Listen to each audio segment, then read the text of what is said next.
मुलांनो, असा कोणता प्राणी आहे त्याच्या एकाच डोळ्याला 3 पापण्या असतात? तुम्हाला माहित आहे का? हो.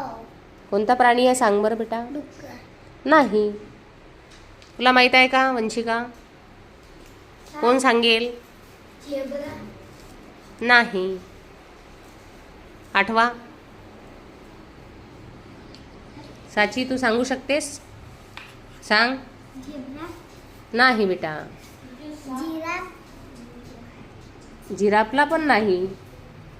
जवळपास उत्तरापर्यंत पोचले आहेत. सांगा आठवा. टीचर. सांग बाळा. नाही. उंदीर. उंदीर पण नाही. टायगर. नाही. सिंह. लयन.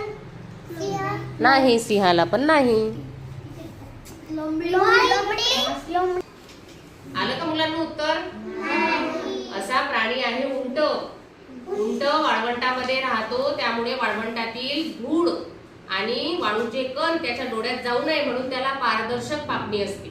म्हणजे ही अशी पापणी तर आहेच आपल्यासारखी त्याला, एक वरून आणि एक खालून, परंतु त्याला आणखी एक पापणी असते पारदर्शक. समजा हवा आली तर ती पापणी आपोआप लागून जाते, त्यामुळे त्याच्या डोळ्यात धूळ आणि वाळूचे कण जात नाहीत. मग असा कोणता प्राणी आहे सांगा पाहू? उंट. उंट. आता लक्षात राहील का? आणि उंट कुठे राहतो?